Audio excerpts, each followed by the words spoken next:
کیونکہ یہ تبلیغ ایک مومن کا عام فریضہ ہے۔ بس یہ کام علمی کی باتیں ایسے علماء کی ہیں جن کو اپنے مقاصد کو پورا کرنے کی غرض ہے، اسلام کی خدمت کرنے سے انہیں کوئی غرض نہیں۔ زیادہ سے زیادہ اگر خدمت اسلام سمجھتے ہیں تو اس بات کو کہ قتل مرتد کی سزا نافذ کر دو، جس کا اسلام کی تعلیم سے دور کا بھی واسطہ نہیں، یا احانت رسول کی اپنی تعریف کر کے دنیا کا امن برباد کرنے کی کوشش کرو، اور وہ بھی صرف اس لیے کہ ان کے ممبر محفوظ رہیں، ان کی ساکھ قائم رہے، ان کے پیچھے لوگ چلتے رہیں، یا ختم نبوت کے نعرے کے نام پر اپنی کرسیاں مضبوط کریں، جبکہ ختم نبوت کا بہترین اور صحیح ادراک وآخرین منہم لما یہلکوا کے مطابق آنے والے مسیح موعود اور مہدی موعود نہیں دینا تھا۔ بہرحال جب تک نیک فطرت اللہ تعالیٰ کے حضور بے چین رہیں گے، اللہ تعالیٰ کے فضل بھی نازل ہوتے رہیں گے، اور جب نیک فطرت بے چین ہو کر اسلام کی نشر ثانیہ کے لیے دعائیں کرتے ہیں تو ان کی اس وقت بھی اللہ تعالیٰ کی رہنمائی تھی جب حضرت مسیح موعود علیہ السلام اس دنیا میں موجود تھے، اور ایک جری اللہ کی طرح اسلام پر حملہ کرنے والوں کے منہ توڑ جواب دے رہے تھے۔ اور پھر جب نظام خلافت قائم ہوا تو اس وقت بھی سعید فطرت لوگوں کی اللہ تعالیٰ نے رہنمائی کی، اور حضرت مسیح موعود علیہ السلام کی صداقت ان کے دلوں میں بٹھائی۔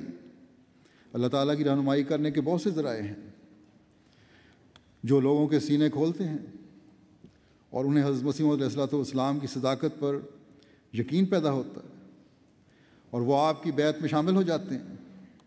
لیکن اس وقت میں صرف ایک ذریعے کا ذکر کروں گا جس میں اللہ تعالیٰ نے رہنمائی کی لوگوں کی، اور اب تک کرتا چلا آ رہا ہے، اور وہ ہے خوابوں کا ذریعہ، اور یہ ایسی روشن اور واضح ہیں کہ اس میں انسانی سوچ کا دخل ہو ہی نہیں سکتا۔ اللہ تعالیٰ ایسی واضح رہنمائی فرماتا ہے کہ اپنی خوابوں کی سچائی پر یقین کیے بغیر انسان رہ ہی نہیں سکتا۔ بس اس وقت یہ نمونے پیش کروں گا۔ حضرت مسیح موعود علیہ السلام کے زمانے کے چند ایک نمونے میں نے لیے ہیں۔ پہلے حضرت ڈاکٹر محمد عبداللہ صاحب بیان کرتے ہیں کہ میری عمر قریباً 18 یا 19 برس کی تھی جبکہ دسمبر 1903 میں خواب میں نے حضرت مسیح موعود علیہ السلام کی زیارت کی۔ اس سے پہلے میں نے حضور کو کبھی نہیں دیکھا تھا۔ حضور نے دریافت فرمایا کہ تم کس کے مرید ہو؟ میں نے عرض کی کہ جناب محمد رسول اللہ صلی اللہ علیہ وسلم کا مرید ہوں۔ اس کے بعد مجھے آئینہ کمالات اسلام اور تریاق القلوب پڑھنے کا اتفاق ہوا، جن کے مطالعہ سے میری طبیعت کا رجوع سلسلہ احمدیت کی طرف ہوا۔ 1906 میں نے استخارہ کیا۔ گوجرا ضلع لائل پور میں میری ملازمت تھی۔ صبح کی نماز کے بعد مجھے کشفی طور پر عین بیداری کی حالت میں سیڑھیاں دکھائی گئیں۔ ہر ایک سیڑھی پر بورڈ لگا ہوا تھا۔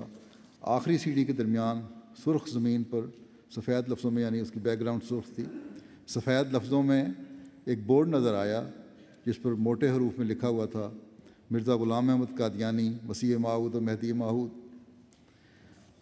کہتے ہیں کہ ستمبر 1907 میں رائیہ ضلع سیالکوٹ میں اپنے سسر کے ملنے گیا جہاں وہ جمعدار تحصیل تھے۔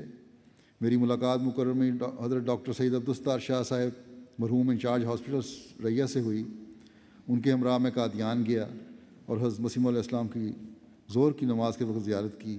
جو حلیہ حضور کا 1903 کی خواب میں نے دیکھا تھا وہ حلیہ اس وقت تھا اور کپڑے بھی ویسے ہی تھے۔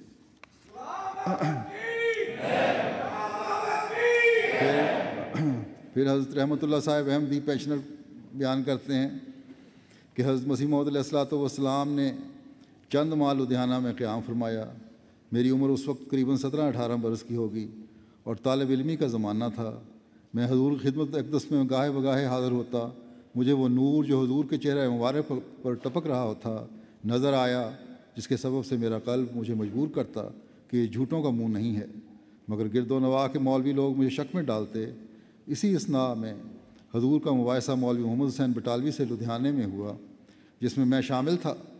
اس کے بعد خدا نے میری ہدایت کے لیے ازالہ اوہام کے ہر 2 حصے بھیجے۔ وہ سراسر نور و ہدایت سے لبریز تھا۔ خدا جانتا ہے کہ میں اکثر اوقات تمام رات نہیں سویا۔ اگر کتاب پر سر رکھ کر غنودگی ہو گئی تو ہو گئی، ورنہ کتاب پڑھتا رہا اور روتا رہا کہ خدایا یہ کیا معاملہ ہے کہ مولوی لوگ کیوں قرآن شریف کو چھوڑتے ہیں۔ خدا جانتا ہے کہ میرے دل میں شعلہ عشق بڑھتا گیا۔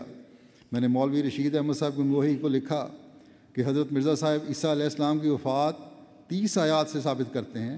آپ برائے مہربانی حیات کے متعلق جو آیات و احادیث ہیں تحریر فرما دیں، اور ساتھ جو 30 آیات قرآنی جو حضرت مرزا صاحب لکھتے ہیں تردید فرما کر ان کا رد کر کے میرے پاس بھجوا دیں، میں شائع کرا دوں گا۔ جواب آیا کہ آپ عیسیٰ کی حیات و ممات کے متعلق حضرت مرزا صاحب یا اس کے مریدوں سے بحث مت کرو، کیونکہ اکثر آیات وفات کی ملتی ہیں۔ یہ مسئلہ اختلافی ہے، اس امر پر بحث کرو کہ مرزا صاحب کس طرح مسیح موعود ہیں۔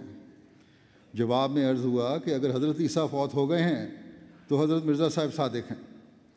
جواب ملا کہ آپ پر مرزا صاحب کا اثر ہو گیا ہے، میں دعا کروں گا۔ میں نے ان کو لکھا کہ آپ اپنے لیے دعا کریں۔ آخر میں آستانہ الوہیت پر گرا اور میرا قلب پانی ہو کر بہہ نکلا، گویا میں نے عرش کے پائے کو ہلا دیا۔ عرض کی خدایا مجھے تیری خوشنودی درکار ہے، میں تیرے لیے ہر ایک عزت کو نثار کرنے کے لیے تیار ہوں اور ہر ایک ذلت کو قبول کروں گا، تو مجھ پر رحم فرما۔ تھوڑے ہی عرصے میں اس ذات کی قسم کھاتا ہوں جس کے قبضے میں میری جان ہے کہ بوقت صبح قریباً 4 بجے 25 دسمبر 1893 بروز سوموار جناب سیدنا حضرت محمد صلی اللہ علیہ وسلم کی زیارت نصیب ہوئی۔ تفصیل اس خواب کی یہ ہے کہ خاکسار موضع بیری میں نماز عصر کا وضو کر رہا تھا۔ کسی نے مجھے آ کر کہا کہ رسول عربی صلی اللہ علیہ وسلم آئے ہوئے ہیں اور اسی ملک میں رہیں گے۔ میں نے کہا کہاں؟ اس نے کہا یہ خیمہ جات حضور کے ہیں۔ میں جلد نماز ادا کر کے گیا۔ حضور چند اصحاب میں تشریف فرما تھے۔ بعد السلام علیکم مجھے مصافحے کا شرف بخشا گیا۔ میں بادب بیٹھ گیا۔ حضور عربی میں تقریر فرما رہے تھے۔ خاکسار اپنی طاقت کے موافق سمجھتا تھا اور پھر اردو بولتے تھے۔ فرمایا میں صادق ہوں، میری تکذیب نہ کرو، وغیرہ وغیرہ۔ میں نے کہا آمنا وصدقنا یا رسول اللہ۔ تمام گاؤں مسلمانوں کا تھا مگر کوئی نزدیک نہیں آتا تھا۔ میں حیران تھا کہ خدایا یہ کیا ماجرا ہے۔ آج مسلمانوں کے قربان ہونے کا دن تھا، گویا حضور کا ابتدائی زمانہ تھا۔ گو مجھے اطلاع دی گئی تھی کہ حضور اسی ملک میں تشریف رکھیں گے، مگر حضور نے کچھ کا حکم دیا۔ میں نے رو کر عرض کی حضور جاتے ہیں، میں کس طرح مل سکتا ہوں؟ میرے شانے پر حضور نے اپنا دست مبارک رکھ کر فرمایا گھبراؤ نہیں، ہم خود تم کو ملیں گے۔ تفہیم ہوئی کہ حضرت مرزا صاحب رسول عربی ہیں۔ مجھے فعلی رنگ سمجھایا گیا۔ الحمدللہ میں نے بیعت کا خط لکھ دیا، مگر بتاریخ 27 دسمبر 1898 بروز منگل قادیان حاضر ہو کر بعد نماز مغرب بیعت کرنے کا شرف حاصل ہوا۔ خدا کے فضل نے مجھے وہ استقامت عطا فرمائی کہ کوئی مصائب مجھے تنزل میں نہیں ڈال سکا، مگر یہ سب حضور کی صحبت کا تو فعل تھا جو بار بار حاصل ہوئی، اور ان ہاتھوں کو حضور کی مٹھیاں بھرنے کا فخر ہے۔ گو مجھے اعلان ہونے پر رنگا رنگ کے مصائب پہنچے، مگر خدا نے مجھے محفوظ ہی نہیں رکھا بلکہ اس نقصان سے بڑھ کر انعام عنایت کیا، اور میرے والد اور بھائی اور قریبی رشتہ دار احمدی ہو گئے۔ پھر حضرت شیخ اصغر علی صاحب بیان کرتے ہیں کہ حضرت اقدس علیہ الصلوۃ والسلام فرمایا کرتے تھے کہ تبلیغ کے سلسلے میں لوگوں کو اس طرف توجہ دلانا بہت مفید ہوتا ہے کہ نماز عشاء کے بعد سونے سے پہلے تازہ وضو کر کے 2 نفل پڑھے جاویں اور ان میں دعا کی جاوے کہ اے ہمارے مولا، اگر یہ سلسلہ سچا ہے تو ہم پر حقیقت ظاہر کر۔ میں مشرقی افریقہ 1900 میں ملازمت جاتے ہوئے اپنے ایک پرانے دوست مسمہ نیک محمد صاحب ساکن سرائے عالمگیر کو اپنے ملازم کی حیثیت سے ساتھ لے گیا۔ ان کو تبلیغ کرتے ہوئے میں نے یہ نسخہ بتایا، انہوں نے یہ عمل کیا، اور اللہ تعالیٰ نے ان کو خواب میں حسب ذیل نظارہ دکھایا کہ وہ اپنے مکان واقع سرائے عالمگیر میں ہیں اور ان کے والد مرحوم بھی ہیں، اور جس کوٹری میں وہ ہیں وہ حد درجہ روشن ہو گئی ہے، اور یہ نظر آ رہا ہے کہ آسمان سے نور کی ایک لہر چل رہی ہے جس نے کوٹری میں نور ہی نور کر دیا ہے، اور مان ایک بزرگ نہایت خوبصورت پاکیزہ شکل ظاہر ہوتے اور بھائی نیک محمد صاحب کے والد بزرگوار اپنے بیٹے کی طرف مخاطب ہو کر کہتے ہیں کہ یہ امام مہدی ہیں اور دونوں باپ بیٹا حضور انور سے ملے ہیں۔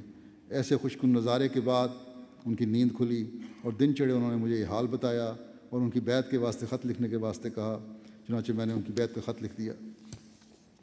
حضرت غلام مجتبیٰ صاحب ولد مولوی محمد بخش صاحب فرماتے ہیں، مجھے متعدد مرتبہ حضرت محمد رسول اللہ صلی اللہ علیہ وسلم کی زیارت خواب میں مختلف پیرایوں میں ہوئی۔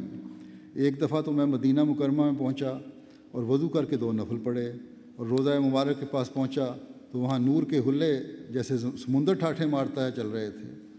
میں بھی انہی میں داخل ہو کر ویسے ہی ٹھاٹھوں میں شامل ہو گیا، اور پھر یہی نظارہ مجھے بیداری میں جبکہ میں مغرب کی نماز کے بعد نفل پڑھ رہا تھا ہوا۔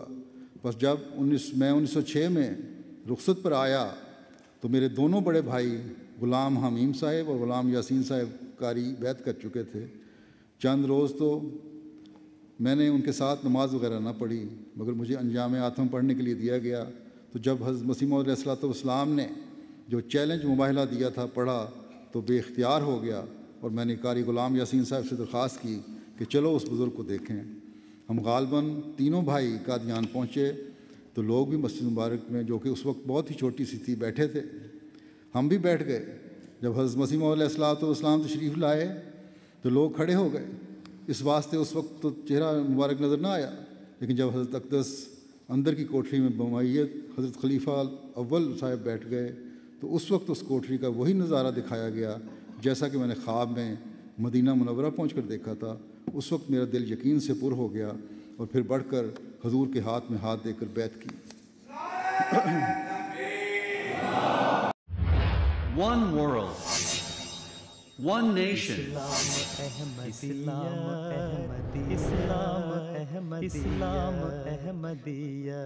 Global Islamic Community.